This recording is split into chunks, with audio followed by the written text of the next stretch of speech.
วาระต่อจากนี้ไปเส้นทางส่วนการสำคัญด้านการศึกษา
พักนางลง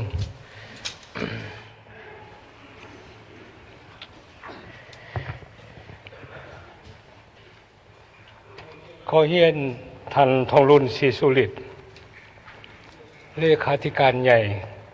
คณะบริหารงานศูนย์กลางพรรคประธานประเทศแห่งสาธารณรัฐประชาธิปไตยประชาชนลาวที่เคารพและนับถืออย่างสูงบรรดาทานกระนำขันสูง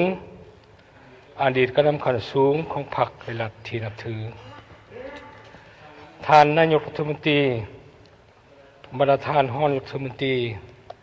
รัฐสมาชิกรัฐบาลที่นับถือบรรดาทานสมาชิกสภาแห่งชาติสุดที่10บรรดาทานแขกที่มีเกียรติทั้งภายในและต่างประเทศที่นับถือหลักแพงทั้งหลายมื้อนี้กองประชุมขังปฐมฤกษ์ของสภาแห่งชาติสุดที่10แต่ไขขึ้นอย่างเป็นทางการในบรรยากาศที่ทั่วพรรคทั่วกองทัพทั่วปวงชนลาวทั้งชาติพร้อมประชุมใส่จัดตั้งพันขยายมติกองประชุมใหญ่ครั้งที่12ของพรรคโครงการการเมืองสัปดาห์ที่3ของพรรคเขาในโครงเขตเวียกงานและมีความเบิกบานมวลชื่นต่อผลสุดของการเลือกตั้งสมาชิกสภาแห่งชาติสุดที่10และสมาชิกสภาประชาชนขันธ์แขวงสุดที่5ที่ได้จัดขึ้นในวันที่22กุมภาพันธ์2026ผ่านมานี้ในโอกาสที่มีความหมายความสำคัญอย่างยิ่งในมื้อนี้กองประชุมแสดงความปิติสมชื่นและชมเชยต่อบรรดาทานที่ได้รับความไว้เนื้อวางใจความเชื่อมั่นจากประชาชนผู้มีสิทธิ์เลือกตั้งในเขตทั่วประเทศที่ได้เลือกเอาบรรดาทานเป็นสมาชิกสภาแห่งชาติสุดที่10ซึ่งได้เข้าร่วมกองประชุมครั้งนี้อย่างพร้อมเพรียงเฮียงหน้าขอชมเชย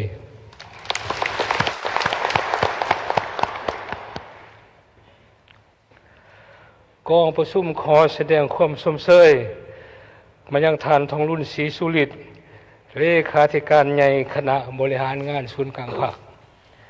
ประธานประเทศแห่งสาธารณรัฐประชาธิปไตยประชาชนลาว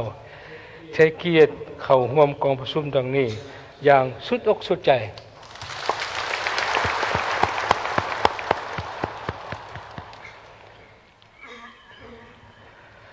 กองประชุมขอแสดงความขับนับชมเชยบรรดาทานผู้นำขันสูงของพรรคไกรรัฐบรรดาทานอดีตกนำขันสูงพนักงานปฏิบัติอาวุโสผู้ทรงคุณวุฒิอดีตคณะประจำสภาแห่งชาติสุดที่9บรรดาทานที่ตั้งหน้าองค์การจัดตั้งของพรรคของรัฐศูนย์กลางในเราสั่งชาติสหพันธ์นักรบเก่าแห่งชาติองค์การจัดตั้งมหาชนบรรดาทานทูตตนุทูตต่างประเทศและผู้ตั้งหน้าองค์การจัดตั้งสากลประจำสาธารณรัฐประชาธิปไตยประชาชนลาวบรรดาทานนักธุรกิจก็ให้เกียรติเข้าร่วมกองประชุมขังปฐมฤกษ์ของสภาแห่งชาติสุดที่10ขอชมเชย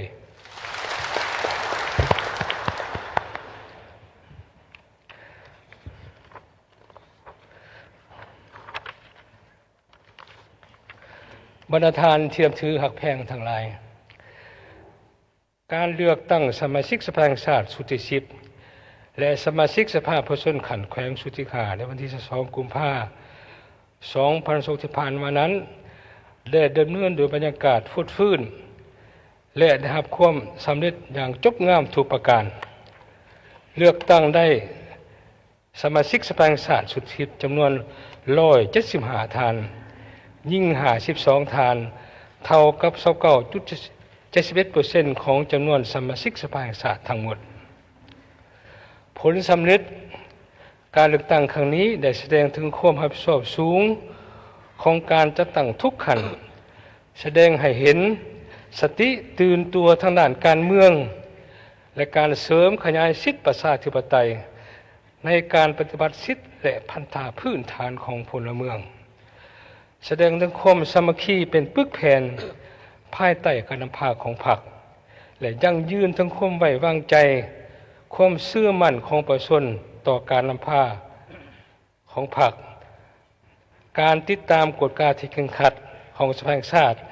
และการบริหารที่ดีของรัฐบาลก็คือต่อระบอบประชาธิปไตยประชาชนของพวกเราในโอกาสอันสง่าราศีนี้ข้าพเจ้าเสนอมายังกองประชุมเพื่อจงพร้อมกันชมเชยต่อผลสำเร็จการเลือกตั้งสมาชิกสภาแห่งชาติสุดที่10อย่างสุดอกสุดใจ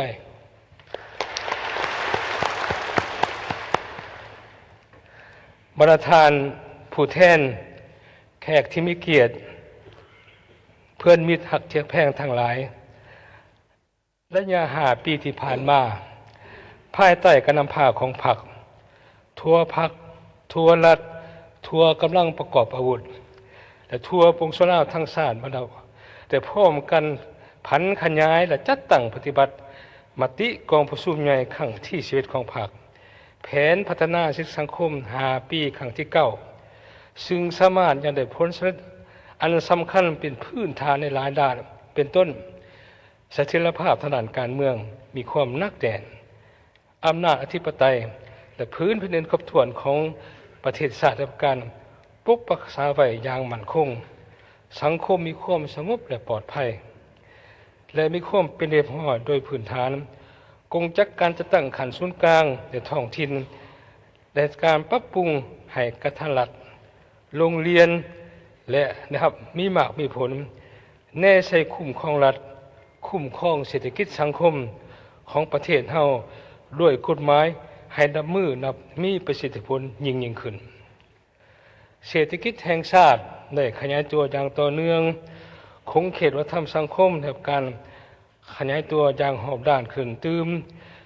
ชีวิตการประจุของประชาชนบรรดาเผ่ารับการปรับปรุงดีขึ้นทางละก้าวฐานะบทบาทและอิทธิพลของสาธารณประชาชนแต่ส่วนลาวสืบต่อทางการยกสูงในวิธีภาคพื้นและสากลสภาแห่งชาติในฐานะเป็นองค์การอำนาจสูงสุดเป็นองค์การตัวแทนแห่งสิทธิและผลประโยชน์ของประชาชนบรรดาเผ่าได้เป็นเจ้าการจัดตั้งปฏิบัติพระบทบาทของตนด้วยความรับผิดชอบสูงซึ่งระยะ5 ปีที่ผ่านมาสภาแห่งชาติสุดที่9เอาใจใส่จัดตั้งพันขายมติกองประชุมใหญ่ครั้งที่11ของพรรคเขาในการเคลื่อนไหวเวียกงานของตนด้วยจิตใจห่าวหันและเป็นเจ้าการ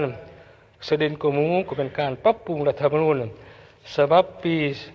2025และกฎหมายจำนวนหนึ่งที่เกี่ยวข้องได้มีการปรับปรุงกงจักการจัดตั้งและบุคลากร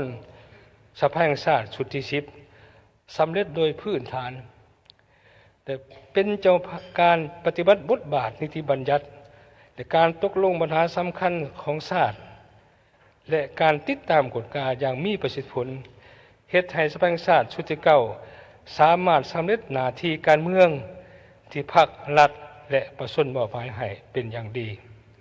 อันได้ประกอบส่วนสำคัญเขาในการจัดตั้งปฏิบัติ2หน้าที่ยุทธศาสตร์คือการปกปักษาและสร้างสาพัฒนาประเทศชาติตามจุดหมายที่ได้กำหนดไว้บรรดาทานเทียบเทือกแพงทั้งหลาย ในกองประชุมขังปฐมฤกษ์ของสภาแห่งชาติสุดทิศจะได้สุมใส่พิจารณาตกลงบรรดาสำคัญพื้นฐานของศาสตร์ดังนี้ 1. รับฟังรายงานของคณะกรรมการเลือกตั้งระดับชาติเกี่ยวกับผลสำเร็จของการเลือกตั้งและยั่งยืนคุณลักษณะของสมาชิกสภาแห่งชาติสุดที่10และสมาชิกสภาประชาชนของแขวงสุดที่5 2. พิจารณารับรองการเลือกตั้งบรรดาตำแหน่งที่สำคัญของรัฐและโครงประกอบกงจักรการจัดตั้งขององค์การอำนาจรัฐ 3. พิจารณาและรับรองบทรายงานเกี่ยวกับแผนพัฒนาเศรษฐกิจสังคมแห่งชาติ5 ปีครั้งที่10 2026 ถึง 2030 4. พิจารณาห้องเอาบทรายงานเกี่ยวกับการพิจารณาห้องเอาด้านหลักการโครงการลงทุนก่อสร้างถนนรถไฟจากตัวเมืองท่าแขกแขวงขมวนหามูซาชายแดนลาวเวียดนามด้วยรูปแบบ BOT 5. พิจารณาห้องเอาบทรายงานเกี่ยวกับแผนการปฏิบัติงาน5 ปี 2026 หา 2030 ของศาลประชาชนสูงสุด 6. พิจารณาห้องเอาบทรายงานเกี่ยวกับแผนการปฏิบัติงาน5 ปี 2026-2030 ของการอัยการประชาชนสูงสุด 7. พิจารณาห้องเอาบทรายงานเกี่ยวกับแผนการปฏิบัติงาน5 ปี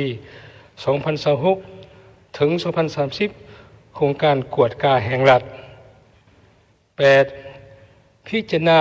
หับห้องเอาบทรายงานเกี่ยวกับการปฏิบัติงาน5 ปี 2026-2030 โครงการกวดสอบแห่งรัฐ 9. พิจารณาห้องเอาบทรายงานกับแผนการเคย5 ปีแต่ปี 2026 ถึง 2030 ของสภาแห่งชาติสุดที่10 พิจารณาห้องเอาบทรายงานเกี่ยวกับแผนการสร้างและปรับปรุงกฎหมาย5 ปี 2026 หา 2030 ของสภาแห่งชาติสุดที่10 บรรทานเทียมเทือกแพงการดำเนินกองประชุมขังปฐมฤกษ์ของสภาแห่งชาติสุดที่10เป็นกองประชุมที่มีความหมายความสำคัญยิ่งพอจะได้มีการพิจารณาตกลงปัญหาสำคัญพื้นฐานของประเทศชาติใน5 ปีต่อหน้าฉะนั้นข้าพเจ้าเรียกร้องบรรทานสมาชิกสภาแห่งชาติจงพร้อมกันยกสูงความชอบการเมืองของตนสุมทุกสติปัญญาความรู้ความสามารถเขาในการค้นคว้าพิจารณาและประกอบความคิดเห็นอย่างมีประชาธิปไตยและสอดคล้องกับกฎหมายก้าวไปถึงการตกลงและรับรองบรรดาเนื้อในที่นำมาพิจารณากองประชุมครั้งนี้ให้บรรลุตามขาดหมายที่ไว้ทุกประการเรียกร้องมายังสมาชิกรัฐบาลผู้ตั้งหน้าองค์การจัดตั้งของพรรคและรัฐศูนย์กลางในเล่าสั่งชาติสภาลดน้ำลบเก่าแห่งชาติองค์การจัดตั้งมาส่วนขันศูนย์กลางและพรรคส่วนเกี่ยวข้องจนได้เข้าร่วมกองประชุมครั้งนี้ตามเวลาที่ได้กำหนดไว้พร้อมทั้งเรียกร้องมันยังประชาชนเล่าบรรดาเผ่าในทั่วประเทศจนได้ติดตามการดำเนินกองประชุมครั้งนี้โดยผ่านภาณะสื่อมวลชนและแสดงความคิดความเห็นของตนโดยผ่านสายด่วนของสภาแห่งชาติในโอกาสที่มีความหมายความสำคัญนี้ในนามประธานกองประชุมข้าพเจ้าขอประกาศเปิดกองประชุมขังปฐมฤกษ์ของสภาแห่งชาติสุดที่10นับแต่นี้เป็นต้นไปข้าพเจ้าขอขอบใจ